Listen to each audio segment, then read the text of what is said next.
جب اس سوچ یہ ہو کہ مجھے واقعا ظہور ایمان کی تیاری کرنی ہے تو ابھی سے نہیں، شادی سے پہلے وہ خاتون انتخاب کرو۔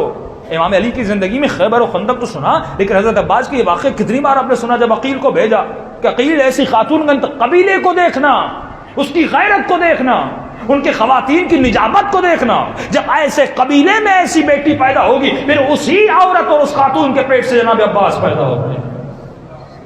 لیکن ہم کن چیزوں کو دیکھتے ہیں جب رشتے لینے جاتے ہیں؟ ہم جب بیٹیوں کی شادیاں کرواتے ہیں تو کن چیزوں کو مد نظر رکھتے ہیں؟ واللہ ہم چیزوں کو مد نظر نہیں رکھتے کہ رسول خدا کے بڑے سخت جملے ہیں، فرمایا جس نے بیٹی کی شادی اس سے کروائی کہ مال کو دیکھ کر، جاہ کو دیکھ کر، مقام کو دیکھ کر بیٹی کی شادی کروائی، پیسے والا ہے، مالدار ہے، فلاں ہے، فلاں ہے، فلاں ہے، لیکن اس کے اخلاق کو نہیں دیکھا، اس کی تقویٰ کو نہیں دیکھا، اس کی کفریت اور اس کی ذہنیت اور مینٹلٹی کو نہیں دیکھا۔ اگر اس نے مال کو صرف دنیا یعنی عقل معاش، صرف معاش کو دیکھ کر اس نے قدم اٹھایا اور بیٹی کی شادی کی، فرمایا شادی تو کر دے گا لیکن انعام اعمال میں لکھا جائے گا اس نے بیٹی کی شادی نہیں کروائی بلکہ اپنی بیٹی کا قتل کیا۔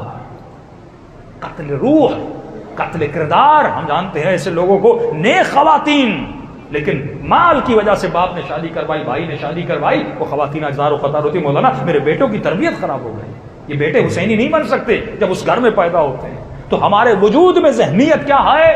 ذہنیت یہ ہے کہ ہم صرف معاش کا سوچتے ہیں، معاد کا نہیں سوچتے۔ اگر تجھے امام زمانہ والا معاشرہ بنانا ہے اور ظہور تک تمہیں جانا ہے تو جب قدم اٹھاؤ تجھے معاد اور قیامت اور قبر کو ذہن میں رکھنا ہوگا کہ میرے ان قدموں سے میری قبر کو کیا فائدہ ہوگا اور میری دنیا کو کیا فائدہ ہوگا۔ یہی امت وسط کا تصور ہے کہ جب دعا قنوت پڑھتے ہو تو کہتے ہو ربنا آتنا فی الدنیا حسنہ وفی الآخرۃ حسنہ، اے خدا دنیا بھی بنا آخرت بھی بنا۔ صلوات پڑھے محمد و آل محمد۔